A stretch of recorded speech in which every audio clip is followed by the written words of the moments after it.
আজকের এই ভিডিওতে আমি ডিসকাস করব আলজেল এ সিরাপের বিষয়ে। Composition and working mechanism.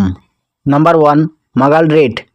এটি পাকস্থলীর অতিরিক্ত অ্যাসিড নিউট্রাল করে, পিএইচ ব্যালেন্স করে, যার ফলে অ্যাসিডিটি থেকে আরাম দেয়। নাম্বার 2, অক্সিটাকেইন। লোকাল অ্যানেস্থেটিক হিসাবে কাম করে, যার ফলে পাকস্থলীর ভিতরের ব্যথা কম করে। নাম্বার 3, সিমিথিকোন। এটি গ্যাসের বুদবুদ ভেঙে দেয়, যার ফলে পেট ফাঁপা কম হয়। তো এই তিনটি মিলে পেইন, অ্যাসিডিটি, গ্যাস আদি থেকে আরাম দেয়। ইউজেস: গ্যাস্ট্রিক বা অ্যাসিডিটি হলে এই সিরাপ ব্যবহার করা হয়। বুক জ্বালা বা হার্টবার্ন হলে এই সিরাপ ব্যবহার করা হয়।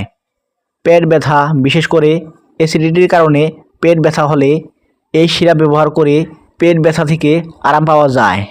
আলসারজনিত জ্বালা, গ্যাস ও পেট ফাঁপা, টক ডেকুর আদি ক্ষেত্রে এই সিরাপ ব্যবহার করে আরাম পাওয়া যায়।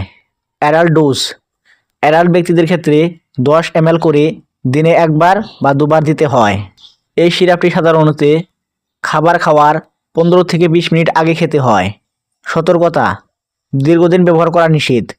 কিডনি রোগীদের ক্ষেত্রে এই সিরাপ ব্যবহার করার আগে ডক্টরের সাথে পরামর্শ করো। অন্য ওষুধের সাথে খাওয়ার আগে কমপক্ষে 2 ঘন্টা গ্যাপ রাখতে হবে। প্রেগনেন্সি আর ব্রেস্টফিডিং মাদারের ক্ষেত্রে এই মেডিসিন ব্যবহার করার আগে ডক্টরের সাথে কনসাল্ট করো। সাইড ইফেক্টস: ওভারডোজ হলে কোষ্ঠকাঠিন্য, ডায়রিয়া, বমি ভাব, মাথা ঘোরা, মুখে অস্বাভাবিক স্বাদ আদি সাইড ইফেক্ট হতে পারে। গুরুতর সমস্যা হলে লগে লগে ডক্টরের সাথে কনসাল্ট করো। তো এটি একটি প্রিসক্রিপশন মেডিসিন, তাই যে কোনো ধরনের ট্রিটমেন্ট বা মেডিসিন নেওয়ার আগে ডক্টরের সাথে কনসাল্ট করো। তো এটাই হচ্ছে আজকের এই ভিডিও ভালো লাগলে লাইক দাও আর চ্যানেলটি সাবস্ক্রাইব করে পাবে।